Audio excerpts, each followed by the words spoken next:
Hello there. Now, if you've ever caught yourself thinking, maybe there is just something wrong with me, stop. There is nothing wrong with you. There is something wrong with the way we've been taught to date, and today we're going to rewrite that. On this episode of the Love Machine podcast, we are diving into one of the most frustrating questions in modern dating. Why is it so hard to find the right person, even when you are serious about love? Now, studies suggest that around half of singles feel emotionally exhausted by dating and believe they will never find a truly compatible partner. Yet most of them are not doing anything wrong at all. They're just stuck in patterns that block real connection, attraction, and commitment. And to help you flip this, I am joined by the fantastic Leah Mitchell, a relationship and attraction expert who blends neuroscience, pheromone psychology, and feminine communication. She is the founder of the Attraction Lab and creator of the PheroGlow Method, which uses the brain's natural pheromone process to help women attract emotional connection and long-term commitment without performance or anxiety. And together, we are going to unpack why you may be attracting the wrong person, why chemistry seems to show up with the least available partners, and how subtle mindset and communication shifts can completely change who you draw in. So if you're ready to feel more confident, more magnetic, and finally aligned with the kind of partner you actually want, this conversation will give you real, practical relationship advice you can start using right away. Leah, how are you doing? I'm good, thank you. How are you? Thank you for having me on. I'm really excited to have you on. I love what you do. I love your Attraction Lab idea. I love the whole PheroGlow method. I want to hear all about it today. But first of all, can you tell everyone a bit more about yourself? How did you become a coach? Yeah, it's a really good question. So I got into coaching after university when I had started in the mental health industry and just realized I do not like working for someone else. I don't want to have my life and my time and all that just defined by a job. And so there was a bit of a rebellion that goes into why I became a coach, but really, I knew that I had a skill set that I wasn't even allowed to use in the mental health industry, because they put you in such strict paradigms of like what is okay and what is acceptable when you're working with people who have trauma. And my experience with trauma really led me down the path of attracting the wrong men. And I went from, having very promiscuous dating life, very dangerous dating life, very traumatizing dating life, to really attracting these really amazing high value men, having lots of those first dates and being like, okay, like I'm definitely going to find the right person here. And that was such a big transition from where I started, thinking this is never going to happen. And so along that journey, I specifically started working with something called kinetic divination. And it's a process that it's essentially a healing modality. And I've used this to then create the PheroGlow method because what I realized was the way that I was manipulating my brain and my brain chemistry in my healing process was actually aligning me with better partners. And so I looked really deep into the neuroscience of why we feel certain ways. And, the first book that ever kind of got me into the neuroscience of attraction was The Body Keeps Score. Mm. Now, it's a book completely about trauma and how the body stores it. But it was so powerful for me because the way that my body was reacting and the way I wanted my brain to actually think and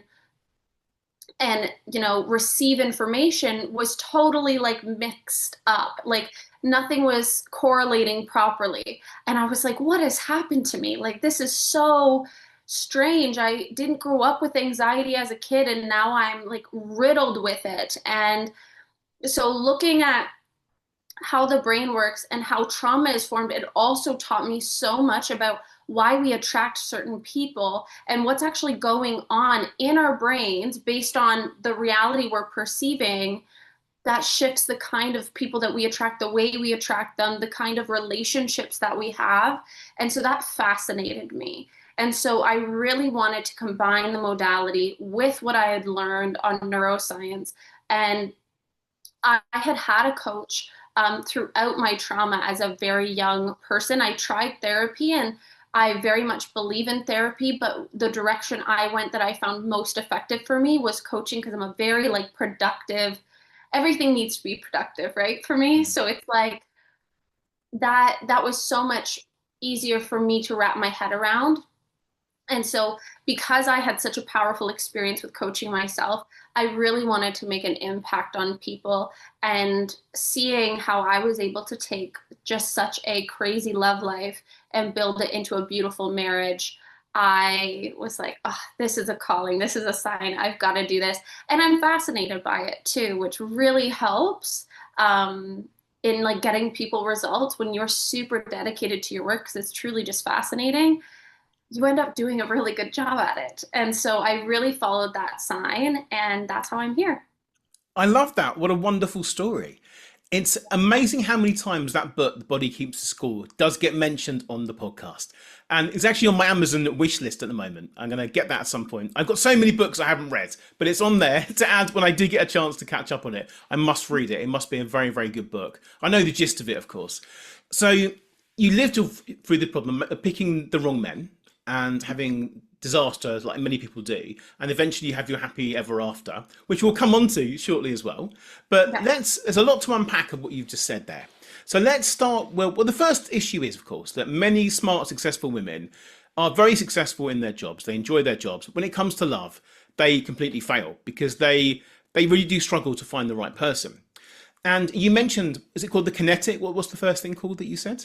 The first. Kinetic, kinetic divination. Right. What is kinetic divination? Because I've been doing this a long time. I've never heard of that before. So Yeah. how does that tie into it So, all? yeah, so I am a facilitator of it, and I'm the only one who I think is certified to facilitate it other than the creator of it. And so really it is we're doing kinetics, so that's very like kinesiology based, muscle testing based, a lot of work with the body, and the divination part is where we're going into the mind and the subconscious specifically. So through this modality we actually use the body, which is why it clicked with me so well after reading this book. We use the body to tell us what is going on in the subconscious. And so for example, when I look at a woman's dating experience and I notice her body chemistry and even her body language shifts in certain moments of the dating process, like this can happen on a dating app when a guy says, "Hi, how are you?" And a woman's like, "Oh, that's so boring. That's so annoying that he said that." And it's like, well, in real life, that's actually what someone would likely say to you. Like that's not actually boring. And there's so much perspective that goes into why men start with that, "Hey, how are you?" And I look at it as so genuine. So if I'm seeing someone as that's not good enough, that's boring, it's so annoying that everybody sends me that, they have had a significant shift in their body chemistry in that message. And it actually is triggering something in their subconscious, a memory, something from their past. And it's telling them, oh, this kind of behavior will then lead to XYZ happening to you. And so that's why they have this very like abrupt body signal. And so what we do is we actually look at that specific body signal and we use it as our gateway into the subconscious to start releasing the energy and the subconscious programming around why that specific stimuli is connected to this past subconscious belief, conclusion, assumption, expectation, whatever it is. So that's kind of the process of the healing modality. So how do you actually do that when you're healing them? Is it to do with mindset, or is it to do with the sort of posture and alignment? Is it a massage? What exactly is it? Because do you do it remotely? Do you do it face to Yeah, face? All these yeah. questions.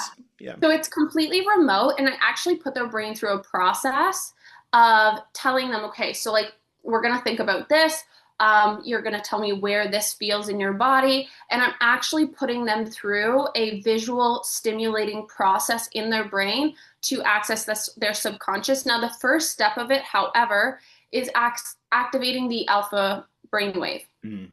because that gives you that neutral zone between the unconscious and the conscious, which gives us access to that subconscious, right? And it creates a emotional neutrality, which I think is so important in healing and actually being in and doing the work. This is one of the things that I found challenging for me with therapy was the ruminating in the experience and feeling all the emotions. We actually don't have to do that in order to shift them and reprogram the subconscious and release a lot of the damage of trauma.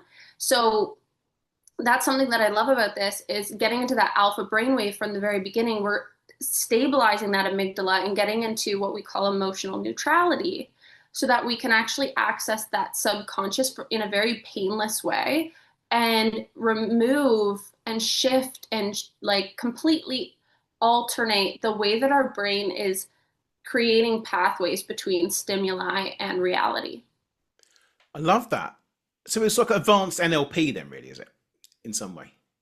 Yeah, you could say that. The way that we're using kinesiology is a little bit different with muscle testing. Whereas whenever I've experienced NLP, it's a little bit more prompt to prompt to change. Whereas the change, I would say we're kind of going like reverse engineering it. So the change in your body is prompting where we're going, if that makes sense. It does make sense. Yes, I've got it. It sounds absolutely fascinating. Yeah. And I'm sure it's really, really useful to people when they're going through that, particularly if you're the only person that can teach it. That's very special. Yeah, yeah. I have to ask, did the person that invented, is that your husband? Or not? No, Okay, no, no. just It was asking. actually the first coach that I ever had, and so I used this for about 6 years before I became certified in it. Amazing. So you're very experienced in this. I think it sounds great. It all makes sense to me why that would work. Today we're talking mainly about why women in particular do struggle to find the right person. So why do you think that's such a big issue? Is it because the dating apps suck? Are there reasons? What do you see with your clients? Yeah, so I think a really big cop out is to say that it's because the dating apps suck or today it's just men today. All of them are so feminine and all of these things that we often project and generalize when we are upset with our results. Mm. It's the same thing as somebody, having Instagram account and thinking they can never make money off of it, or like these are just limitations. And so, how I like to look at why women are struggling today, and it's not to blame them or put the responsibility on them only, it is to look at if you really want to create a result for yourself, we can't focus on what's not working. But in today's society, that is really like the focus of every comment section under every video, every reel, everything that you see. It's all about like why it won't work and why we're all stuck in this situation where some people can be very successful in love and some people can't. Now, when I look at commonalities among women who are struggling, and this, a lot of the things that made me struggle a lot in the beginning, there are a few different things at play. So one is a very logic and strategic mindset in a woman. So the woman who typically sits in what we call her beta brain most of the time, which would be the opposite of like an alpha brainwave. So your beta brain is your logical analytic side. And when you're sitting in that frame of mind, men actually won't be able to perceive you further than the logical sense because that's the energy that you're willing to bring. They could think that you're sexy and they could want to sleep with you based on physical appearance and maybe you guys get along, good banter really well, but it's the same as like a colleague, a family, like it doesn't go further in the logical side of the brain based on like commitment. And so women that are most comfortable in their logical side of their brain rather than their emotional side of their brain, their more magnetic side, they often have a very hard time have like one, attracting those more committed men, and two, connecting with men on that deeper level that makes them more seen as, commitment material, a future long-term relationship.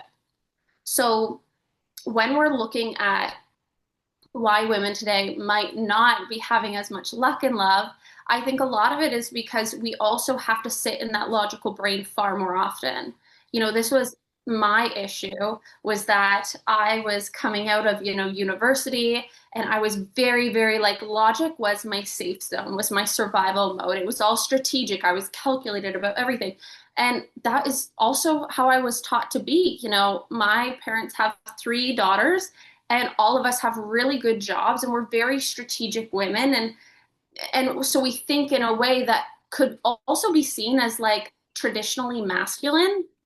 And I don't like to think like women aren't logical, like that. We obviously are very logical. We have to like raise children in a logical and strategic way, right? But there's so much motion to that also, and there's so much nurturing and bonding to that. But I think sometimes we shut down the nurture, the bonding, the emotion when we've gone through trauma, and we light up that logical side. And so then we go about our day in that very logical state of mind, and we aren't able to resonate with people on that emotional level unless they're other women typically.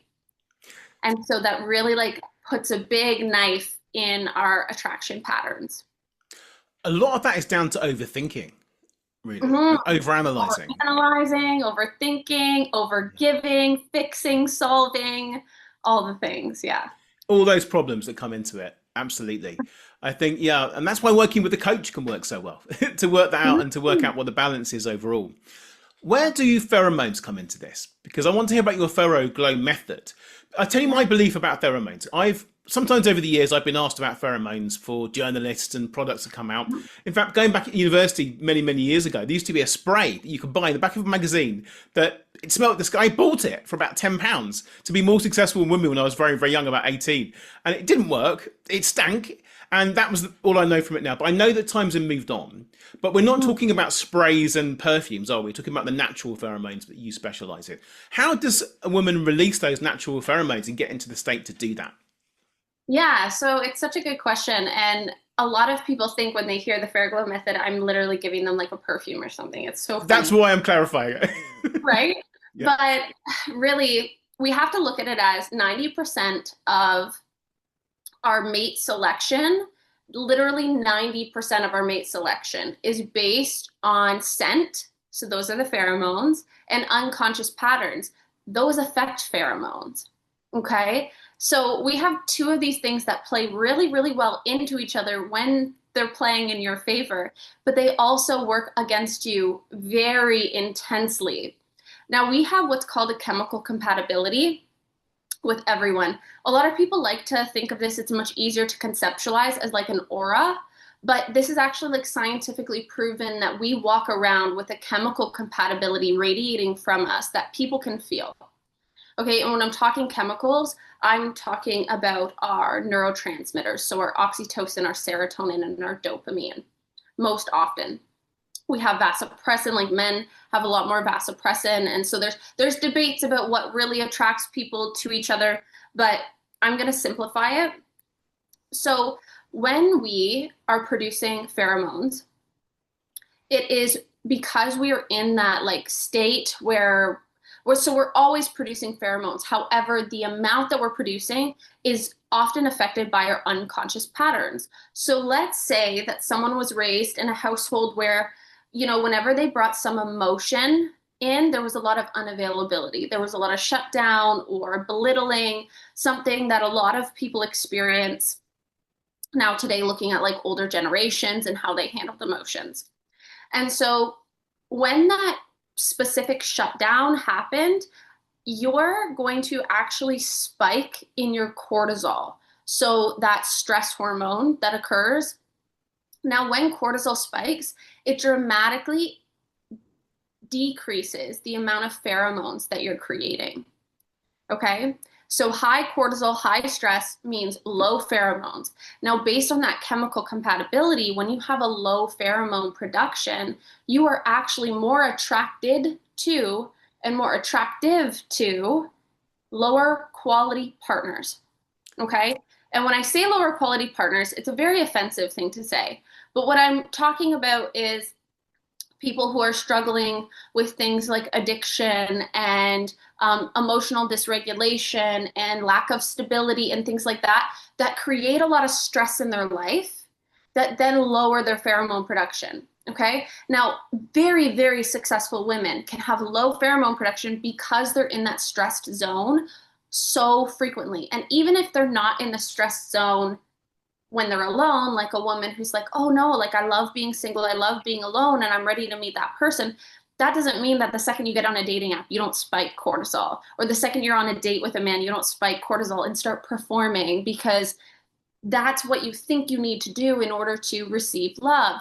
In your household, you needed to be a certain way in order to get attention and love. So that when we start to perform and we go out of our authenticity, we're in that spike of cortisol. And then we're basically repelling the quality men that we want and attracting the lower quality men that we don't want.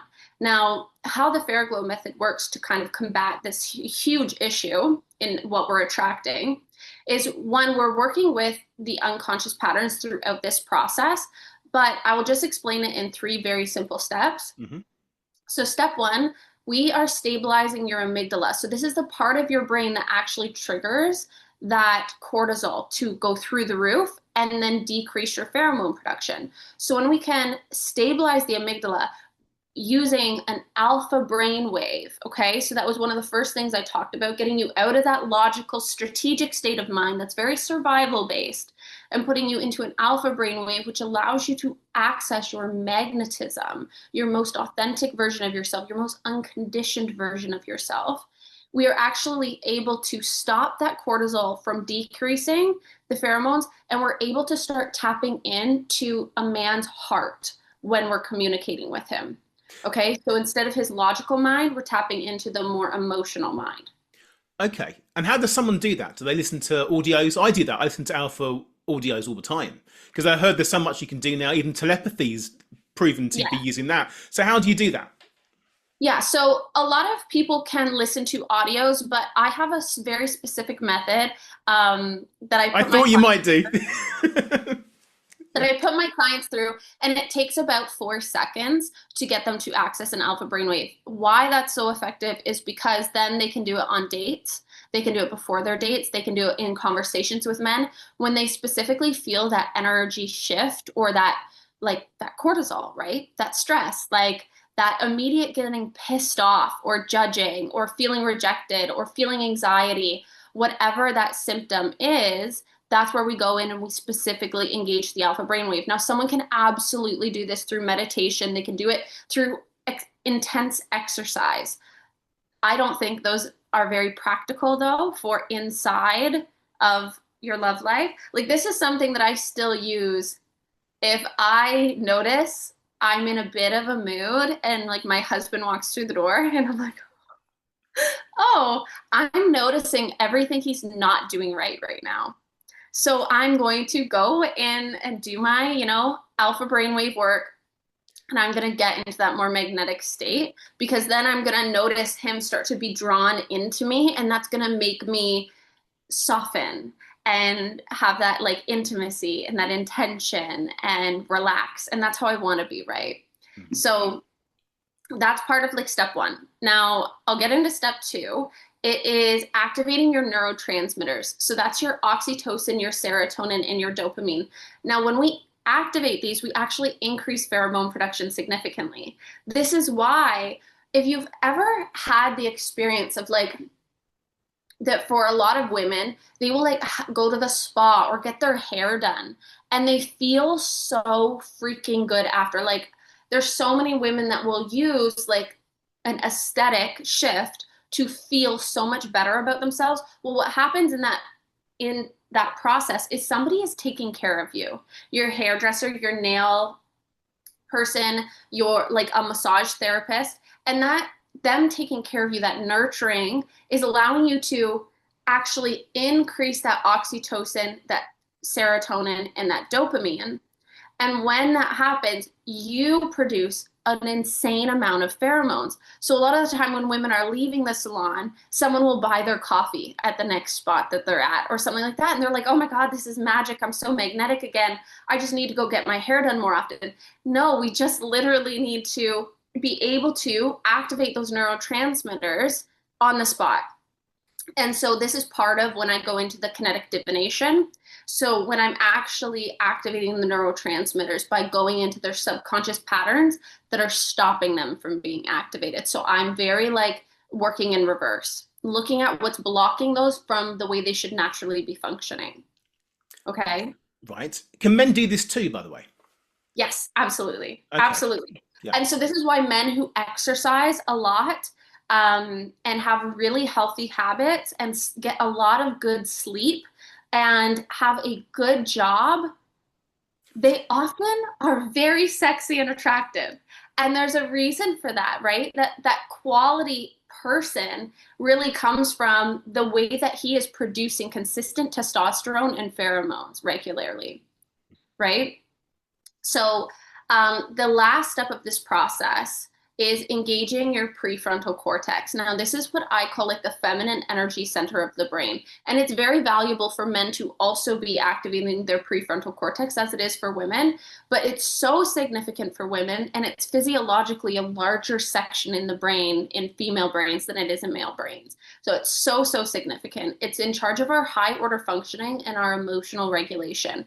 So I want you to think of this as what is in charge of secure attachment style completely. Hmm. It allows you to not have that high chemistry, low compatibility, and it allows you to actually regulate your emotions to the point where you're in that very secure, detached. So you're not focused on the outcome. You're not trying to get a result from everything that you do. Like in dating, a good example of this would be texting a man a specific thing so that he asks you out sooner, right? Or saying a thing so that he reacts in a certain way. It's attached to the outcome. And so that is very anxious or very avoidant. And so when we can activate that prefrontal cortex and keep it engaged, we are actually activating that secure, detached feminine energy, which allows us to be very magnetic to those really high quality men and maintain that magnetism regardless of if they are moving super fast or slow or not texting you or texting you. And it keeps you in that very detached state. Does that make sense? It does. So how do you activate that part of the brain? Mm-hmm. So again, it's with that kinetic divination. So now Yeah.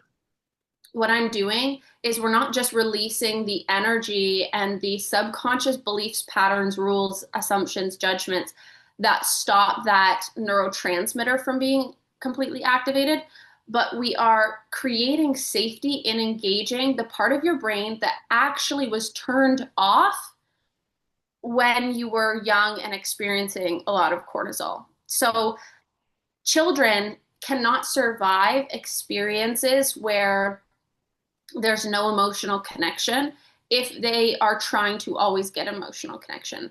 They actually are so adaptable that at such a young age, they just turn off that side of their brain and they activate the side that they need more, which is their survival mode, right? Yeah. Okay, I'm not getting what I need from my parents. So now it's like I need to figure it out. That figuring it out, that analyzing, that overgiving, that fixing that shows up in dating is just that childhood pattern now leading the way because it's all that your brain knows how to do. Hmm. So through the method, what I'm actually doing is I'm going in, and now that we've essentially eliminated the unconscious pattern sabotaging your pheromones, now we are instilling new subconscious patterns that are activating that consistent use of the prefrontal cortex. So it would be like feeling safe in something like rejection, right? That's typically that fear of rejection is what turns on our survival mode. So why don't we create a pathway in our brain that actually feels safe being rejected, that sees rejection as a gift, right? Rather than as something that's going to impede our survival and kill us, right? And so it's really like going into creating safety using that side of your brain that has been not necessary in love and connection and relationships for so long. I love that. I really like it when my guests teach me stuff that I didn't know already. because Oh, I good. and I love that. It's great, and I think I could do with some of this myself. I'm happily married. Obviously, I'm irresistible to, to all women, but it was always good to have a little bit extra magic, isn't it, thrown in for anyone Yes. to do that. Now, if there's anyone that's listening right now that wants to make a really quick change, not the 4 second thing. I'm not asking for your secret there, but I'll ask you that afterwards on off the podcast. If someone wants to make a really quick change and think, do you know what, I want to go out there now and find the right person, what can is the very first mindset shift that they should do to make that happen? It's a really good question. So I would honestly say, and it's going to be like so hard and so challenging, but we have to stop seeing things as rejection and take it a lot less seriously. Meeting your soulmate, being with the person that you want to spend the rest of your life with is so serious. Mm.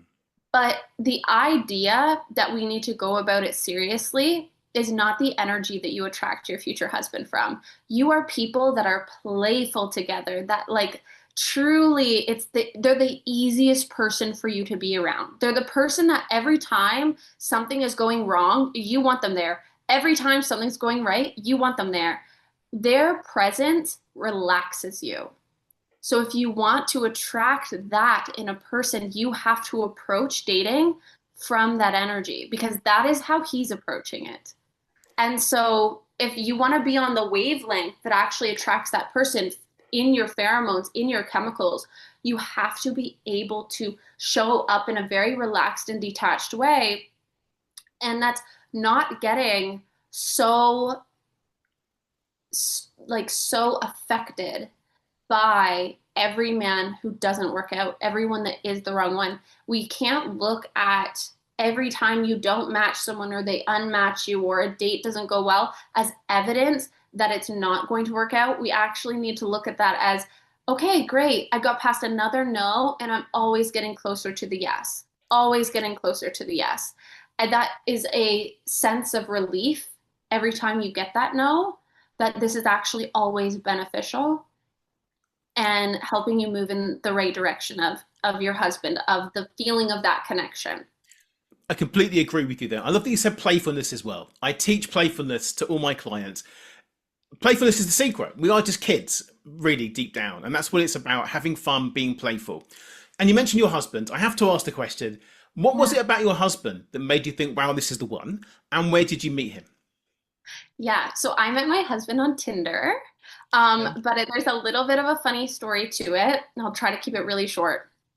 So I moved home for the summer, and I was thinking, okay, I'm back in this small town. Like I'm never going to find someone in this area. Doesn't everyone end up saying that to you at some point? Oh, it's Yeah. just my town. It's just my city.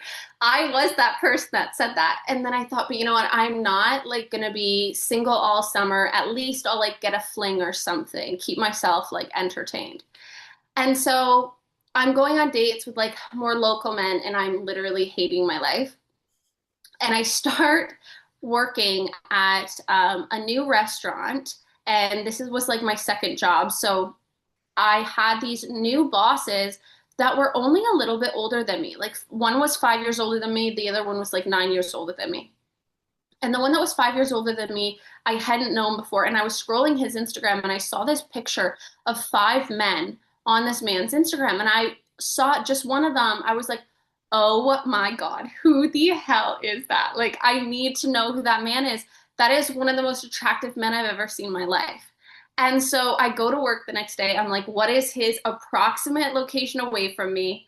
Is he single? What's his age? And I changed my Tinder, like, what do you call them? Filters. Yeah. Filters, yeah. Parameters. Yeah. To exactly what they had told me. And I found him in 3 swipes.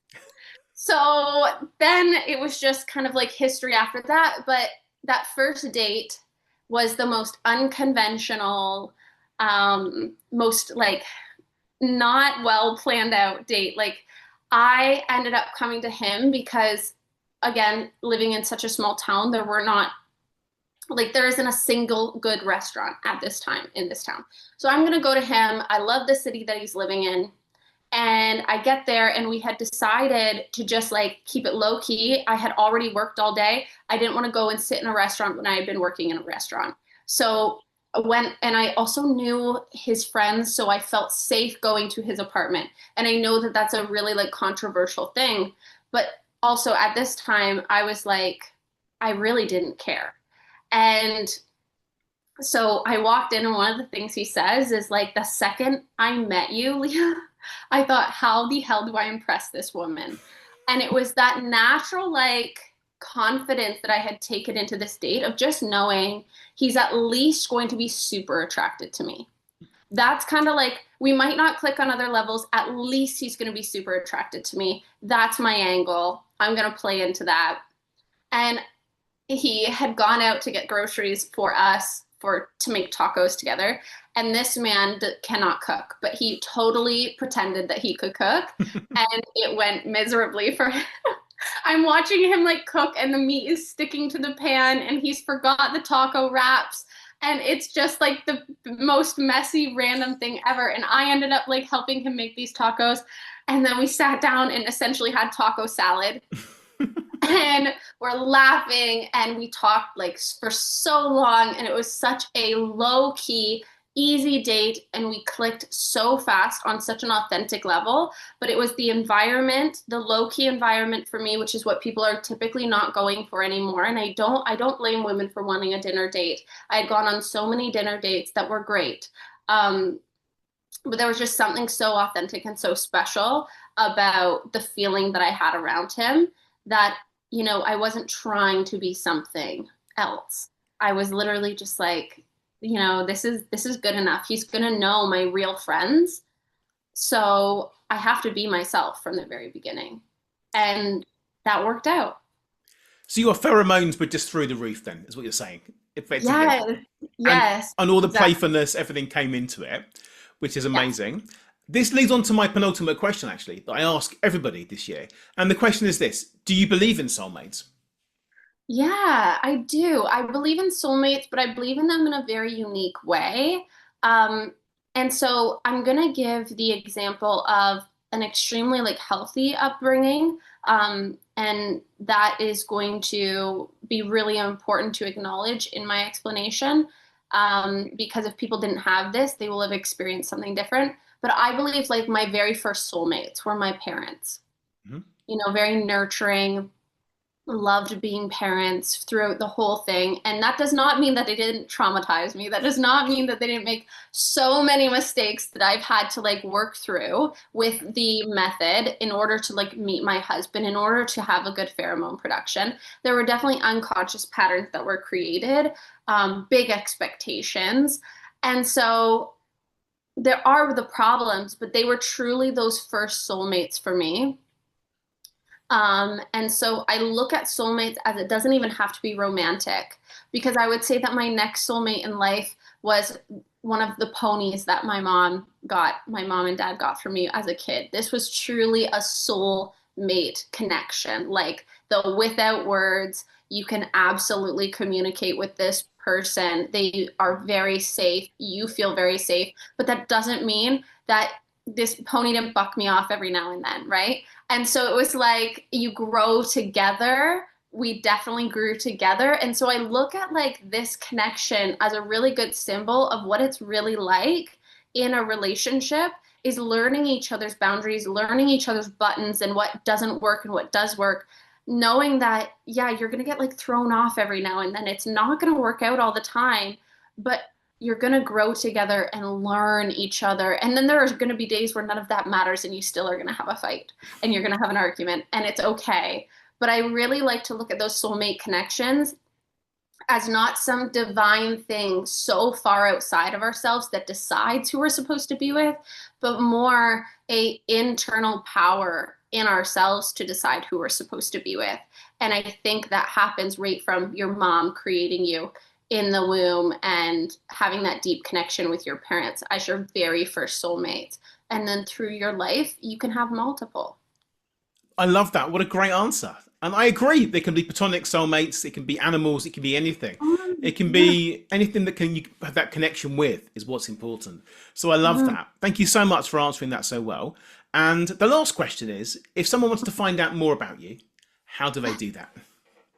Yeah, so I am primarily on Facebook. I have like a TikTok account and things like that.